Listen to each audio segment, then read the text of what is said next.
नमस्कार, मैं हूं आपके साथ मयंक। देखिए, आज का जो हमारी इस चर्चा का जो थंब है, वो शम़ा क्या बुझे जिसे रोशन खुदा करे। ये हमारे जो रोज़ के टॉपिक्स होते हैं, उसके थंब से थोड़ा-सा हट के है। आप सोच रहे होंगे कि आखिर ये थंब हमने क्यों दिया अपने इस वीडियो के लिए, वो शम़ा क्या बुझे जिसे रोशन खुदा करे। देखिए, कल इसके पीछे की एक छोटी-सी कहानी है, वो मैं आपको बताऊँगा। कल देखिए, जिस तरह से अली ख़ामेनी साहब जो है वो पूरी दुनिया के सामने आए, उन्होंने ईरान के लोगों को संदेश दिया, उसमें 8-9 बातें उन्होंने बहुत इम्पोर्टेंट कही है।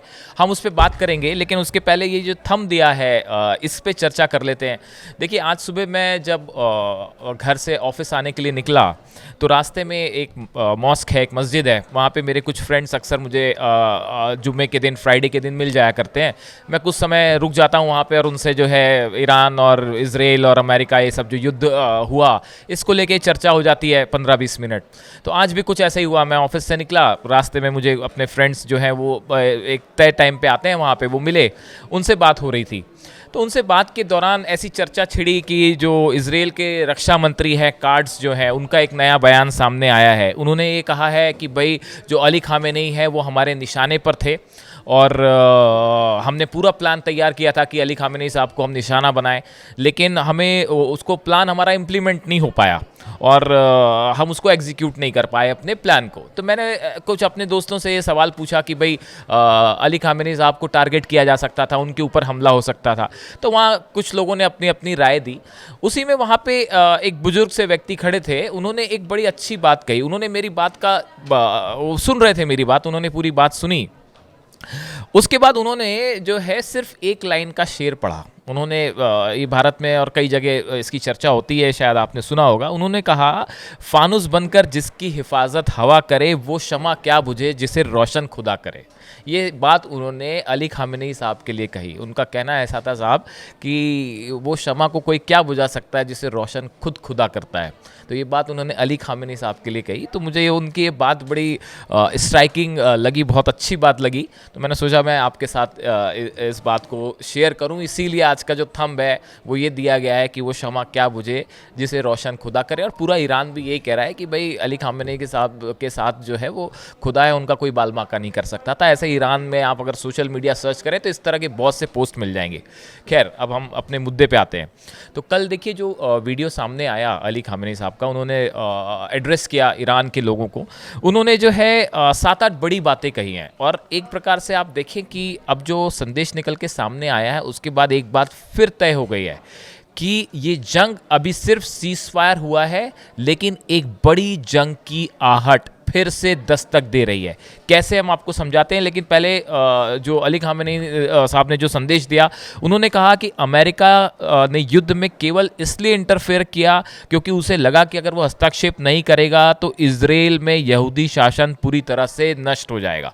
उन्होंने ये संदेश दिया कि अमेरिका युद्ध में सिर्फ इसलिए कूदा क्योंकि उसे ये डर सताने लगा था कि अगर युद्ध चलता रहा तो इज़राइल पूरी तरह से हार जाएगा और बड़ा नुकसान हो रहा था इज़राइल को इस युद्ध में। दूसरी बात उन्होंने ये कही कि अमेरिका को इस युद्ध से कोई फायदा नहीं हुआ। अमेरिका ने लड़ाई की, जिस मकसद से लड़ाई की, लेकिन उसमें उसे कुछ हासिल नहीं हुआ। तीसरी बड़ी बात उन्होंने कही कि इस युद्ध में ईरान ने, ये अली ख़ामेनी साहब कह रहे हैं कि ईरान ने इस युद्ध में अमेरिका के चेहरे पर जोरदार तमाचा मारा है।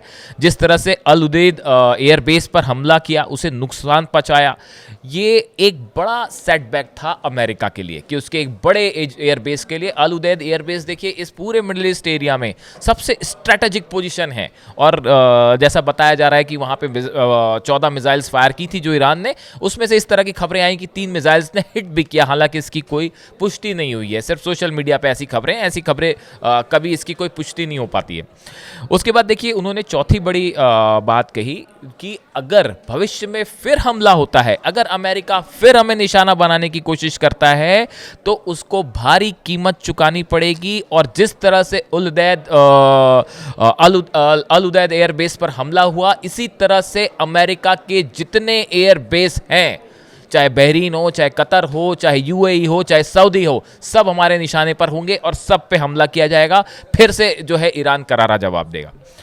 पांचवी बड़ी बात उन्होंने कही कि आत्मसमर्पण यानी सरेंडर की जो बात बार बार ट्रंप कह रहे थे, उन्होंने कहा कि भाई हमारी डिक्शनरी में, ईरान के डिक्शनरी में सरेंडर नाम का कोई शब्द ही नहीं है। किसी कीमत पे ईरान जो है वो कभी सरेंडर नहीं करेगा अगर जंग फिर से होती है तो। छठी बात उन्होंने कही कि Iran is a great country, Iran महान देश है और उसके लिए आत्मसमर्पण, सरेंडर जैसे शब्द का इस्तेमाल भी नहीं होना चाहिए। ये संदेश है जो उन्होंने ईरान की जनता को दिया कि भाई चाहे जो हो जाए, चाहे कितने बुरे हालात क्यों ना हो, किसी सूरत में ईरान कभी सरेंडर नहीं करेगा। ये एक प्रकार से ईरान के लोगों में, देखिए ईरान में इस समय बड़ा जश्न मन रहा है और जीत का जश्न बताया जा रहा है। आप देखिए लाखों लोग सड़कों पे थे।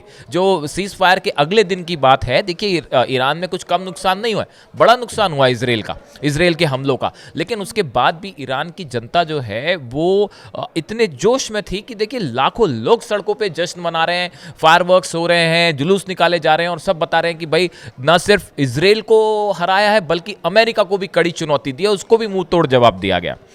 इसके बाद उन्होंने एक और बड़ी बात कही कि डोनाल्ड ट्रंप ने जिस तरह से बताया कि ईरान के न्यूक्लियर ठिकाने पूरी तरह से ऑब्लिटरेटेड वर्ड का यूज़ किया, उन्होंने पूरी तरह से तबाह हो गए। अली खामेनी साहब का कहना ऐसा था कि उन्होंने, ट्रंप ने बड़ा बढ़ा चढ़ा कर ये बात बताई, ईरान के परमाणु ठिकाने सुरक्षित हैं, उनको कुछ नुकसान पहुंचा है लेकिन कोई ऐसा बड़ा नुकसान नहीं हुआ। और सबसे बड़ी बात है कि जो यूरेनियम है, अब ये बात कंफर्म हो चुकी है, जो 400 केजी से ज़्यादा यूरेनियम है, ईरान उसको पहले से ही फोर्दो और इस्फहान से हटा चुका था और वो किसी सुरक्षित ठिकाने पे। अब वो कहाँ है, वो CIA खोज रहा है और मोसाद खोज रहा है। इसके बाद देखिए एक और बड़ी बात जो है, एक ये संदेश तो आपने सब जगह सुना ही होंगे जो अली खामेनी साहब ने दिए। इसके अलावा एक बड़े न्यूज़ चैनल की तरफ से इस तरह का दावा किया है कि अली खामेनी ने उन्हें ये बात बताई है, उनके साथ ये बात कही है कि ईरान अपना न्यूक्लियर प्रोग्राम जारी रखेगा। ये एक बहुत बड़ी बात है। देखिए एक तरफ से तो इस तरह की बात आ रही है कि भाई न्यूक्लियर टॉक्स फिर से शुरू हो सकती है अमेरिका के साथ,